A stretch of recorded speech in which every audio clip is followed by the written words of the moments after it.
Hey everybody, so now we're going to look a little bit at sound designing within Ardour, and so we're going to be taking one story and one cut up and adding our own original sound design to it. And this is an opportunity to play and have fun. With the story sound design, you can be a little conservative if you want to. You can make something that sounds good or sounds right, or you can go crazy with it. But with the cut up, I definitely want you to go crazy. Add a lot of sounds, a lot of layers, make a lot of edits, use effects, because this is an exploration period. You're not making something right now that's for an audience outside of this class. You're making something so you can try a lot of different stuff and push at the boundaries and surprise yourself.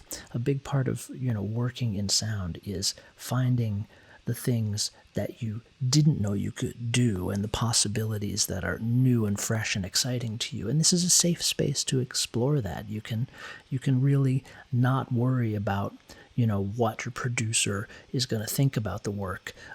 I am going to be most impressed and most pleased if you really stretch yourself, if you really search for something. So let's go back into Ardour. I'm going to open up the Great Silence.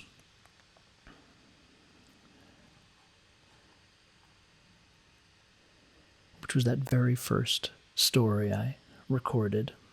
So back in Ardour, we're going to want to create new tracks on which to build our sound design. So we're going to go to the track menu and say add track, and we can add a bunch of tracks, and we can add more later if we want to. Add and close, and there's 4 new tracks for me to add sounds on. Each track has a volume control here, so by sliding this gray fader back and forth, I can lower and raise the volume of each track. And I can automate that later. I'll show you how to do that. But for now, if you just want one track to be sounding quieter than the others, you can turn it down there. So let's take a look at how to bring some sounds in. Well, actually, before we do, there's a couple other points I want to hit. First of all, let's go back to the difference between ripple and slide mode. Because let's say I want to add some sounds at the beginning of my piece here, but you can see that this sound starts butted right up against the beginning of the file. But if I click and drag, it only moves that one clip. So how do I get it to move the whole thing? Well, that's ripple mode that we've talked about before. With the grabber tool, grab the sound and slide it, and you see in ripple mode, everything later than the clip I'm dragging is moved forward in time. Hit minus key a couple times to zoom out, and I can grab a clip later on, slide it, and as long as I'm in ripple mode, everything after the clip I'm dragging will move. I'm going to undo that, but I'm going to leave this first one here because I want to start my sound design before the voice comes in, and that's probably something you're going to want to do. Although, the part of the goal here is to be playful. So just because I'm doing it, do something different. Do the opposite of what I do. That's okay. As long as you're learning, as long as you're engaging with the tools, as long as you're trying things and surprising yourself, I'm satisfied. So let's go in with the plus. And what happens here that's a little bit disturbing from a sound design perspective is this noise floor that I fade in. Here it comes. The humans use the RS. It's quite a noticeable noise floor. And, when it's just the audio recording and we're fading it in from the beginning, it's not such a big problem. But now when we really have other layers of sound we want to be listening to, that noise floor coming in that quickly is going to be a distraction. So this is where we get into the concept of room tone. And if you've worked in film, you know that it's really important to, after the scene has been shot, to record the sound of the room it was shot in so that the sound designer has the sound of that particular room to lay in during sound editing. And here, I don't have much, but I have a little bit of silence with the noise at the beginning of my sound file. It would have probably been better to have recorded more. Maybe I left some at the end as well. But this is actually enough for us to get started with. I can hit C to go into my razor blade tool, chop this, and go back to the G tool to grab it and copy it and paste a bunch. I want to go into slide mode. Paste a bunch of these. And notice how I'm pasting them in a sort of choppy way because I don't want this noise to develop a rhythm. And now I have a bed of room tone that I can build my sound design over.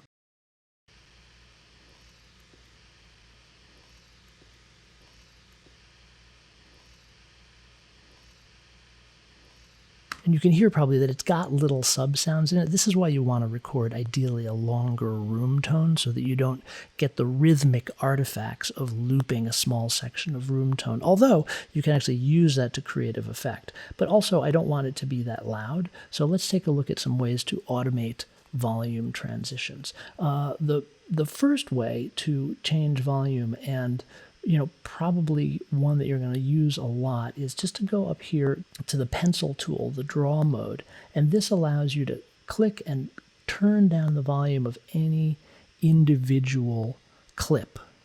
So if I want this clip to be quieter, click and drag, and I'm lowering the volume of this whole clip by 7 decibels. I can also use it to create automation fades within each clip. So I can click here and create a new point within my clip. And you see I'll be creating a volume dip. The volume will start here, dip down, come back up. And that's great when you're working with individual clips, but actually that's not what we want to do right now. What we want to do right now is create a volume curve that's independent of the clips. And that is on the automation track. To bring up the automation track, we click on this A, and we select the fader. That's the volume fader. And this is going to allow us to automate the volume fader. So using the same tool, the pencil tool, we go down to this track and we can create points by clicking and then drag those points to create volume transitions. So here I'm creating a very, very, very long fade in across all of these regions. And that gradual building of the noise is going to be less distracting than the quick fade I had created previously. And in order for this to play back, I need to switch from manual mode to play mode. And now you'll be able to see how the volume increases. There's the fader fading up, and it's controlling the master volume fader. And that noise floor is going to come in there very subtly so that any sound design I build here at the beginning will not be disturbed by it, but by the time the voice enters, we'll have a matching noise floor. So now that I've created a little space for myself to work, created a noise floor, created a nice slow fade in, I can start to build and play with some sound design.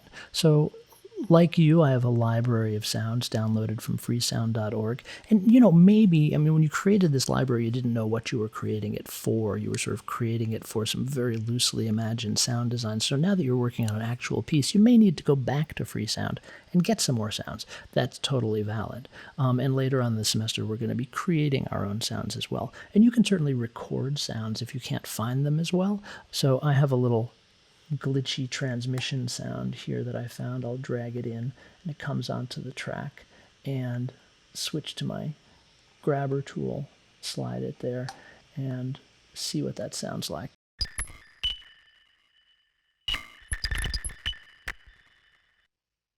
That's nice. That kind of sets up this interesting rhythm. Now if I want another sound to be happening at the same time, I can put it down on my audio 2 track here. And I can actually close this automation track. I don't need to see it for it to be active. If I go back to the fader automation, it's still there. So you don't have to worry about losing it if you close it. It will still automate the fader transition, as you can see here. It's fading in. So let's find another sound to layer with this one.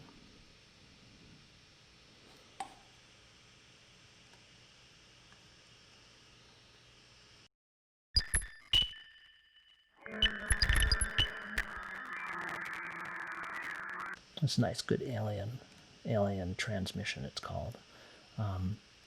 And I can play around with this a little bit rhythmically.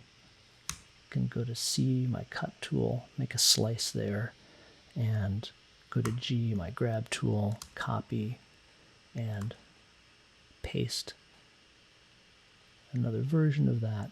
And this is the kind of work that you've been doing in the cut up, I realize, but it's a little bit different to be doing it with these non-vocal sounds. I think you're going to feel a little bit freer to layer and manipulate these.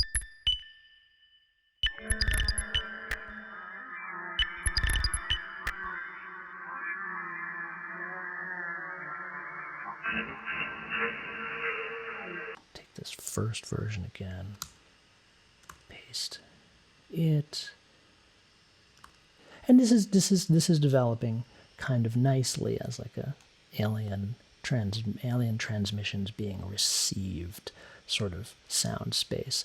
But this is a great opportunity to add some effects. So let's take a look at how to do that.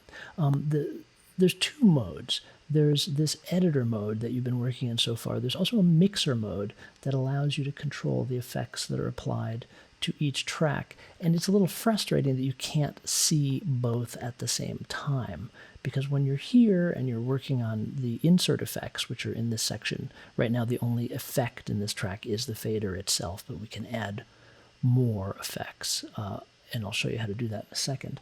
But it's a little divorced from the work that we're doing in the editor. So there's a really nice feature under View called Show Editor Mixer. And that will show you the mixer channel for the track that's selected. So audio 1, since it's selected in red, I'm seeing the audio 1 channel. And here, I can put in effects and do manipulations on the channel while still seeing my edit window. So you probably want to turn that on to work. It's under View, Show Editor Mixer, or Shift E. And let's add like a nice delay sound to this audio 1. So I say, New Plugin, by Creator, and go to the Ardour team, because that's probably the only plugins you have that aren't demos that will be asking you to buy them. The ones installed by the Ardour team are free for you to use immediately. So we can go in here and let's just grab a delay. And immediately you see the delay is inserted into our track effects just for this audio 1 track. And here's a whole bunch of controls related to the delay. How long is the delay? What's the mix between the dry sound or the undelayed sound and the wet sound? Right now it's a 50-50 mix, so the delay sound will be as loud as the dry sound. The feedback is how many iterations of the delay they are. So a very low feedback is going to be hello, hello, whereas a long feedback is going to be hello, hello, hello, hello, hello, hello, hello. So let's take a look at this. Let's make this delay time longer. So this is in milliseconds. So this is about a 2-second delay here. 2000 means 2 seconds, and we can make it feedback about 25%, and we'll see what that sounds like.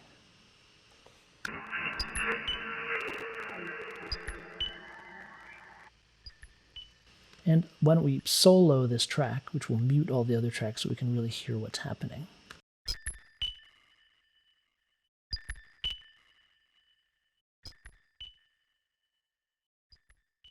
This is a 2-second delay with a 25% feedback. So we can go back in here and adjust these to taste. I want a shorter delay. Make it like a half a second, about 500 milliseconds, but I want it to feedback more. Like, let's try a 40% feedback. So this is a 500 millisecond delay with a 40% feedback and still a dry wet mix of 50%, meaning the first echo of the delay is going to be the same volume as the original sound.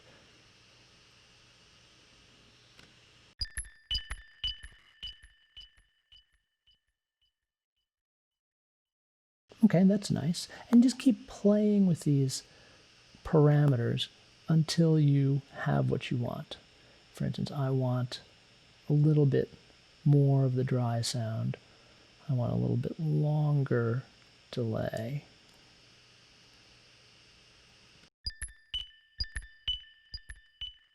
Yeah, I really like that.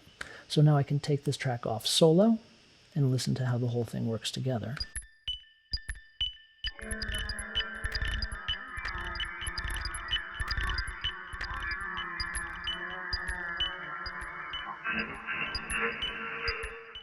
We can copy that, paste it in, and make a nice crossfade so that that sound transition will be smooth.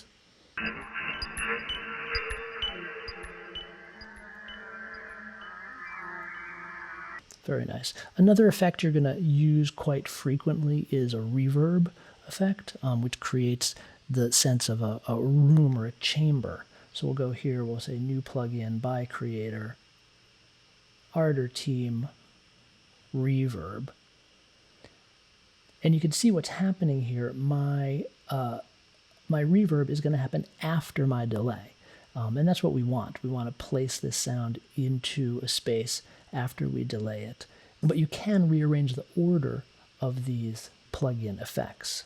So let's take a look at what kind of parameters we have. For our reverb, we have the room size and the blend. Blend here is again a dry, wet balance, how much of our unreverberated sound versus how much of our room reverberation. And the room size is probably in some sort of arbitrary measurement from biggest to smallest. So let's set it about halfway and see what it sounds like.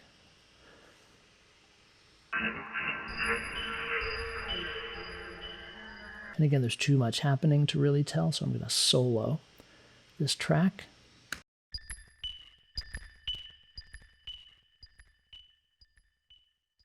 And I'm just hearing the delay. So I'm going to mute the delay by turning off the little green light on it.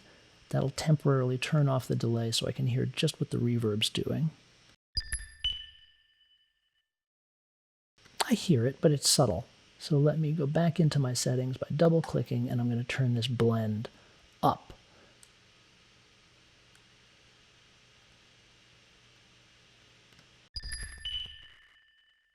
Yeah, I can definitely much more hear the reverb there. Let's increase the room size as well and really sort of go for it.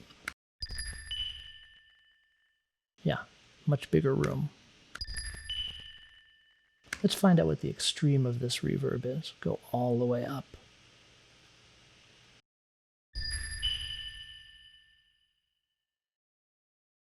Yeah, that's a big room. And then I'll take off the solo and hear what my whole combined soundscape looks like.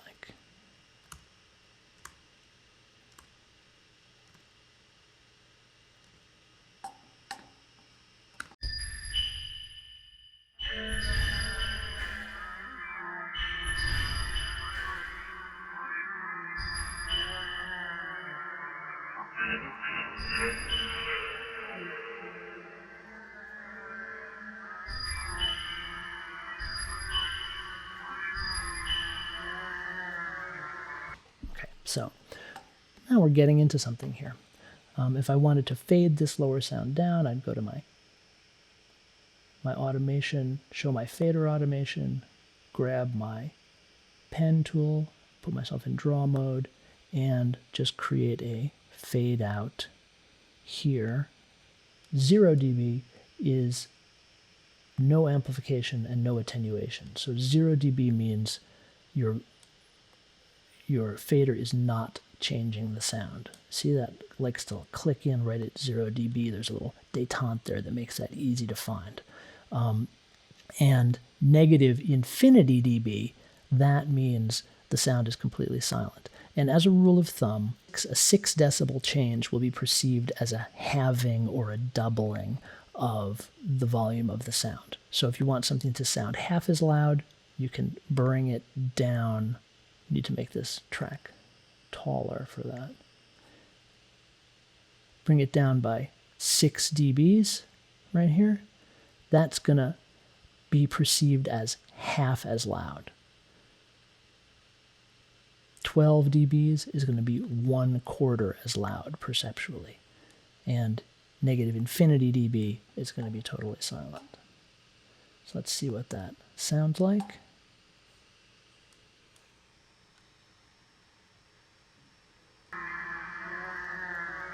The humans use the Arecibo Observatory to look for...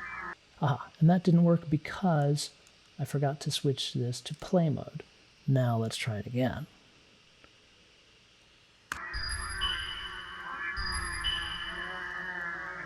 The humans use the Arecibo Observatory to look for extraterrestrial intelligence.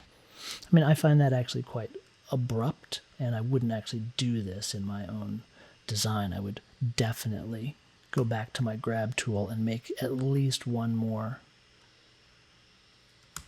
iteration and move my fade out quite further in time. So this is the way in which you're going to proceed. Those are a couple little tricks. You can certainly try out some other effects, and we can dig into them more deeply as we go along. But you're layering sounds, and you're experimenting, and you're trying to create mood, you're trying to create space, you're trying to create a certain kind of energy, you're trying to surprise yourself with sound discoveries. And have fun with it, and definitely hit me up with questions.